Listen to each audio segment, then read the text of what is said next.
My name is David Eisenthal. I am in 11th grade, and of all the speakers that will precede me and have come before me, I am the only one in 11th grade. Isn't that cool? Yeah. When I was in 10th grade, so last year, some of my friends encouraged me to try out for the basketball team. It made perfect sense to want to do so. I was really basketball motivated around the time. I was in need of improvement, and all my friends were encouraging. But in the end, I never tried out. It's a strange thing for me to have done when you think about it.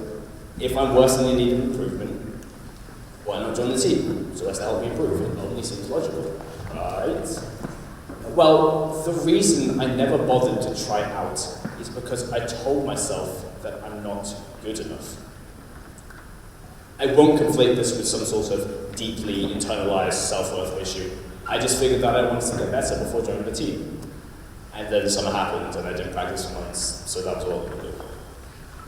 The point that I'm trying to make is that the reason I didn't join wasn't because I wasn't good enough, even if that was a factor. It was because I was scared of failing.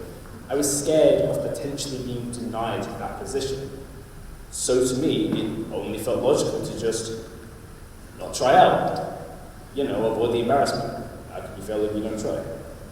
But what 10th grade me didn't understand is that the point was, regardless of whether or not I got on the team, it mattered that I tried. And in the end, that regret of not even getting to try crushes you much more than failing. Because if you don't fail, you don't sail. Once more, my name is David Eisenthal, and this is my presentation on fail and sail and what it means to make mistakes.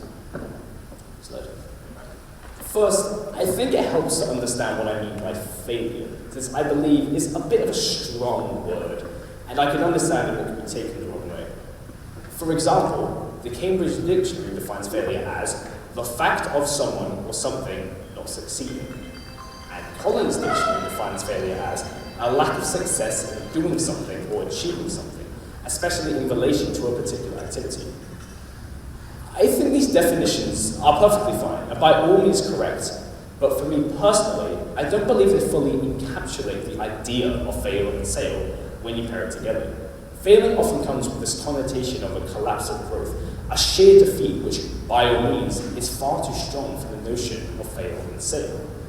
For example, think of the lowest grade you get to school. F, right? Tell me, what does that F stand for? Fail. Don't worry about these ideas. I won't play into them too much. I just figured they were a neat issue. Because of this idea, I think it's better we recontextualize failing more to simply mean making mistakes.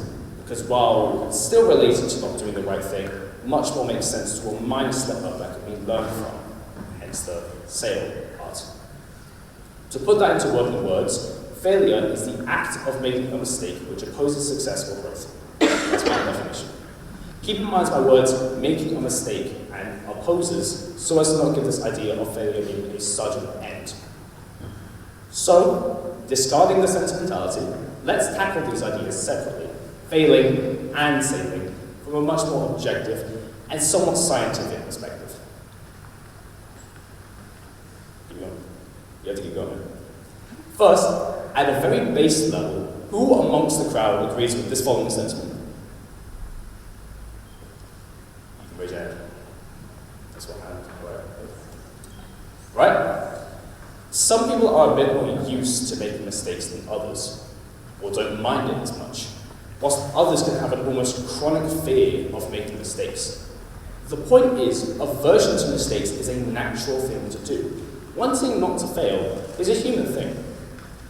But just because our aversion to fail is natural does not mean it doesn't come without its symptoms, many of which I found, as I researched this, I, and likely a lot of you, suffer from. As these symptoms are read off, try to see if you can personally relate to any of them shown. So we look at the cognitive side. We can consider first ideas like negative self-image, which we reflected on earlier in my basketball dilemma, with this idea that if I can't succeed, then why bother? As well as with perfectionism, I find that even today I'm a bit of a perfectionist, and I don't really like receiving compliments or excessive praise.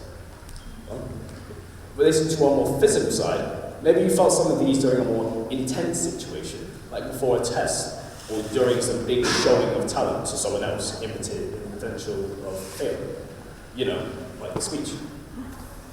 I think it helps too to look at the causes of fear, the fear of failure, of course. As I discussed before, yes, the aversion to failure is natural and human, but a lot of people have a much more powerful and amplified fear of failure, which is typically for the following reasons.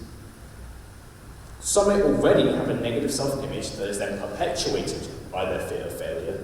One may experience peer pressure from their colleagues, especially when surrounded by those that they feel are better than them, as some people may have a poor parenting situation, being raised to expect to reach a tip-top level, causing them as children to often associate failure with the fear of something bad happening to them.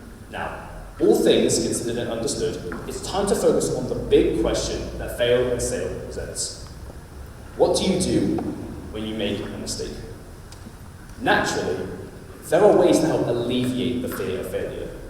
You can talk with others, be less critical of yourself, but at the end of the day, these are just alleviations. And don't consider what will happen when you ultimately slip up. Because like it or not, eventually you will make a mistake. So what do you do then? This is when the idea of sailing comes in, which, when defined alongside failing, of course, is the application of proper understanding to a mistake so as to take away new knowledge from it. A lot of people are often told to simply learn from their mistakes, which, while being solid evidence, I feel doesn't account for the fact that a lot of people don't know how to learn from their mistakes. And if they do, they don't really know how to do so thoroughly. So I've devised 4 major steps in the act of sailing, 4 A's, if you will, so as to outline how one can learn from error. First step, acknowledge your mistake. For most, this is oftentimes the most difficult part in the process of sailing, as you have to look your mistake straight in the face and understand it is very much a mistake, and it is a mistake that you made. Others can find this a bit easier, but to those who don't like to face or recognize their slip-ups, this can often be an impasse. Step 2, assess what you did wrong. This too can be a bit of an impasse for some, but it comes to breaking down realistically where you slipped up and how or why you went about making that mistake in the first place. Step 3, analyze your error. This part is typically broken down into 2 sections. Internal analysis, the type of analysis you make to yourself, and typically on the fly without much deep thought, given you can break into it if you're an avid self-talker. And external analysis, which typically comes in the form of advice or criticism, which once more is something that people often find hard to accept or understand. The final step, step 4, is to apply your analysis and consider where to go next. This is when all your analysis comes together, understanding what you did wrong and thinking about how your issue can be rectified, ultimately applying the changes you devise in your head to see how you improve or change. Keep in mind that this process doesn't always go smoothly and oftentimes wraps around back to that first step. One needs to understand that that's just part of it. And it's alright if the mistakes we make aren't immediately rectified. We are human at the end of the day. Now that I'm in my 11th grade, I do very much consider this my sailing year, which is far less to say my grades in grade 10 were lacking, far from it. But I noted to myself that I sort of played grade 10 safely. I didn't try for any extracurriculars, be it basketball or MUN, I didn't particularly network, and I didn't branch out for other potentially external activities.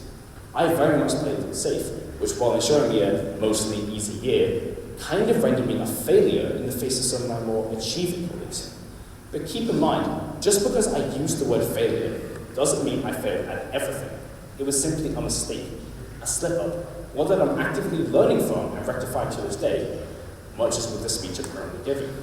I'm hoping what I've taught you all today will grant a lasting impression on you all, and even advise all of you to try to apply some of what I taught to these upcoming speeches and the speeches that have come before by all these brilliant speakers. Do remember, at the end of the day, it's all right to make mistakes. It's all right to slip up here and there. What matters is that you understand where and how you failed, and then where you go to say.